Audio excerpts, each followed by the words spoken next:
दोस्त बनकर दगा देते हैं, दोस्त बनकर दगा देते हैं, प्यार के बदले में सजा देते हैं। दोस्त बनकर दगा देते हैं, प्यार के बदले में सजा देते हैं। एक माँ बाप का दिल ही तो ऐसा है, वरना कौन मुफ्त में दुआ देते हैं, कौन मुफ्त में दुआ देते हैं। दुनिया में माँ बाप से बढ़कर कोई चीज़ नहीं होती है। इसीलिए हम भगवान को भी परम पिता कहते हैं, परमेश्वर कहते हैं, महादेव कहते हैं, परम देव कहते हैं, क्योंकि वास्तव में यहाँ पर माँ बाप का जिस घर में अच्छा बर्ताव होता है माँ बाप के साथ, जहाँ आदर होता है वहाँ कहते हैं देवता भी निवास करते हैं। क्योंकि माँ बाप यदि आदर्शवादी हों, माँ बाप यदि नैतिक हों, माँ बाप यदि धर्मात्मा हों तो संतानें अच्छी आती हैं, उन्हें अच्छे संस्कार दिए जाते हैं। और अच्छे संस्कार दिए जाएं तो धर्म और परिवार और समाज की उन्नति होती है। आज लोग अपने माँ बाप को वृद्धाश्रमों में छोड़ाते हैं। एक बार की बात, एक युवक अपने माँ बाप को लेकर वृद्धाश्रम में गया। उसने देखा पिताजी वहाँ उतरे, उन्हें पता नहीं था पहले से कि वृद्धाश्रम ले जाया जा रहा है। लेकिन जैसे ही वृद्धाश्रम में उतरे वैसे ही मैनेजर से बहुत घुल मिल कर बात करने लगे। बेटा गाड़ी के पास खड़ा था। अचानक बेटा ने मैनेजर से जाकर पूछा कि आप इनको जानते हैं क्या, आप लोग परिचित हैं क्या हमारे पिताजी से। उन्होंने कहा पहले मैं परिचित हूँ। उन्होंने कहा कैसे आप परिचित हैं।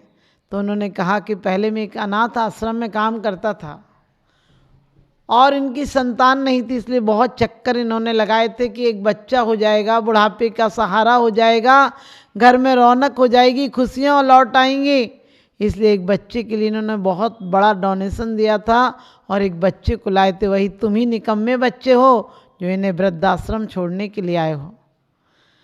आज मैं वृद्धाश्रम में हूँ, लेकिन मुझे दुख हो रहा है, काश ये अपना बच्चा नहीं लेते, काश तुम्हें अपना नहीं मानते तो तुम आज सड़कों की धूल छान रहे होते।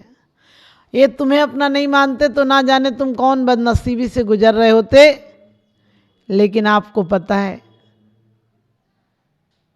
ने कहा यदि ये तुम्हें नहीं लाए होते तो तुम कहीं बदनसीबी की खाक छान रहे होते, कहीं टुकड़ों के लिए पल रहे होते, एक एक टुकड़ों के लिए तरस रहे होते, भिखारी होते।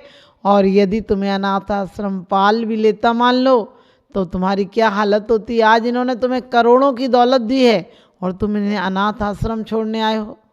इसलिए कहते हैं जिस घर में प्रेम नहीं होता है वो घर शमशान के समान होता है। लोग जैसे कब्रों में रहते हैं, कब्र के मुर्दे एक दूसरे से बात नहीं करते हैं, अपने आप कब्रों में रहते हैं, एक दूसरे मुर्दे मिलते नहीं हैं, गले नहीं मिलते, हाथ नहीं मिलाते हैं, मुस्कुराते नहीं, बस कब्रों में पड़े रहते हैं। ऐसे ही आज इंसानों ने घर को कब्र बना दिया है, अपने अपने कमरों में पड़े रहते हैं।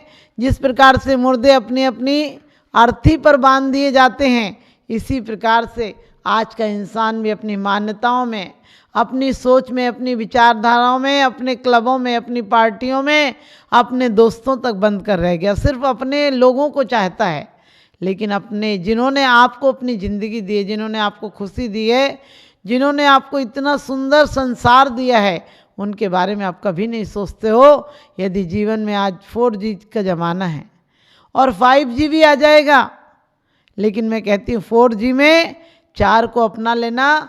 तुम्हारा ये नेटवर्क काम करे या नहीं करे, तुम्हारा मोबाइल काम करे या नहीं करे, तुम्हारी जीवन स्टाइल अच्छी काम करेगी। वो कौन है? सबसे पहले देव का, अपने परमात्मा की आराधना करना, और उसके बाद अपने पिता की, अपने माता की और अपने परिवार का ख्याल रखना। ये 4 रख लिए तो तुम्हें 4G की छूट भी मिलेगी, यानी तुम्हें पंच परमेष्ठी भी तुम्हारे अपने हो जाएंगे।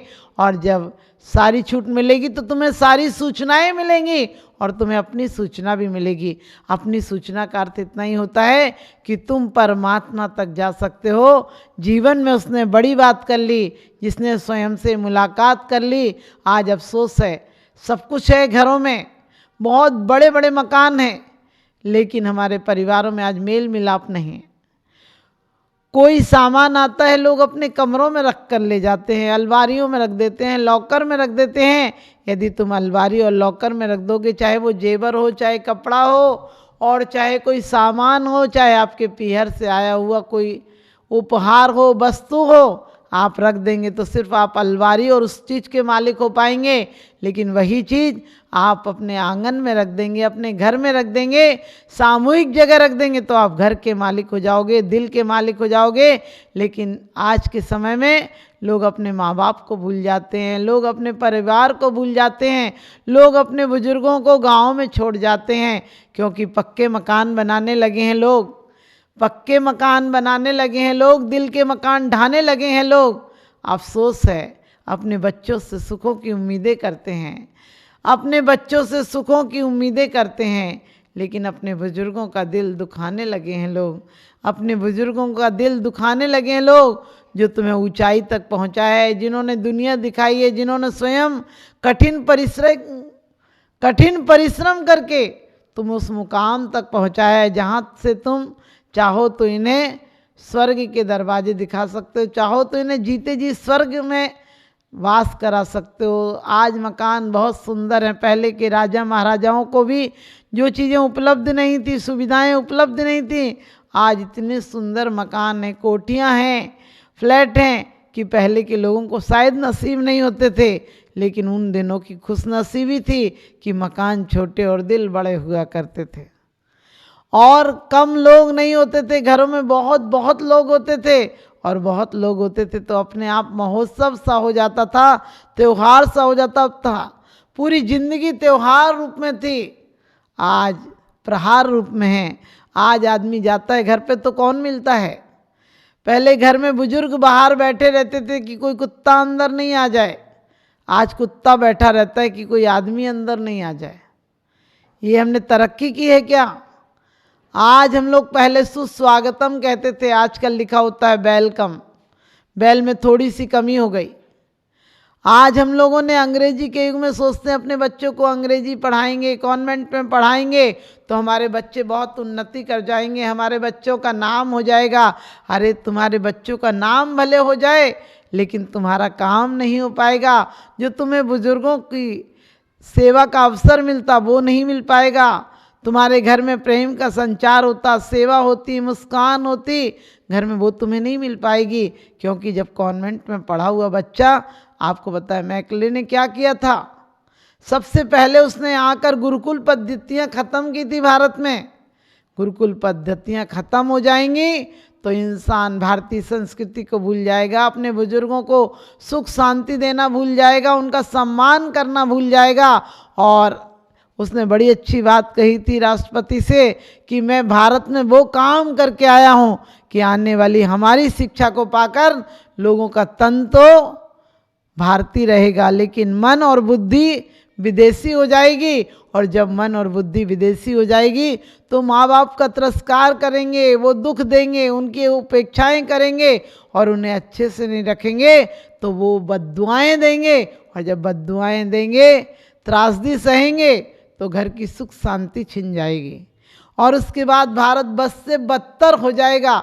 आज यही हालत हुई हमारे गुरुकुलों की, हमारे ऋषि मुनियों की, हमारे पूजा पद्धति का किसी को ख्याल नहीं रहा। हम लोग कहते हैं हम घर में रहते हैं, तुम घर में कहाँ रहते हो? घर में 4 चीज़ें होती हैं, घर में 4 चीज़ें होती हैं। वो पहली शर्त होती है मधुर व्यवहार होता है। में 4 चीज़ें होती हैं। पहली शर्त है मधुर व्यवहार होता है, नीति न्याय से व्यापार होता है, बड़ों का सम्मान होता है और छोटों में प्यार होता है। ये 4 चीज़ें जिस घर में होती हैं वो घर स्वर्ग से बढ़कर होता है।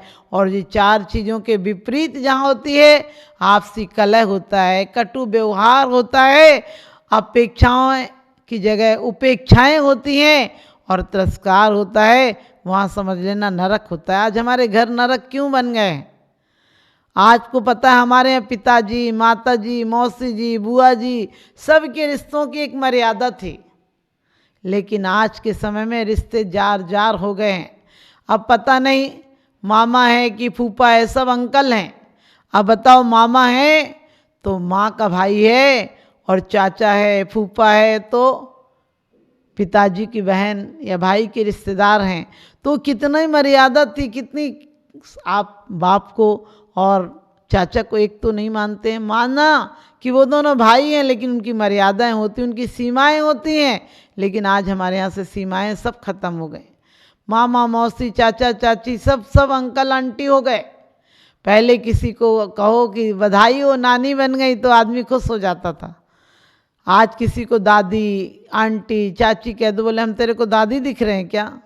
आज हर आदमी झूठ में जीना चाहता है। हर आदमी चेहरों पे चेहरे हैं, दाग बहुत गहरे हैं। धर्म के नाम पर हम अंधे और बहरे हैं। जो हैं वो नहीं होना चाहते, हम बड़प्पन नहीं चाहते हैं, हम उम्र को छोटा बताना चाहते हैं। अरे उम्र छोटा बताने से क्या होगा। उम्र बड़ी हो या छोटी हो, किसी की 100 बरस की ज़िंदगी से कुछ नहीं होता। किसी की 100 बरस की ज़िंदगी से कुछ नहीं होता। किसी की 2 बरस की ज़िंदगी 100 काम करती है। किसी की 2 बरस की ज़िंदगी 100 काम करती है। बुद्ध जाने लगे तो बुजुर्गों ने समझाया। जो गांव के बहुत बुजुर्ग थे उन्होंने आकर कहा, बेटा पागल हो गए हो क्या।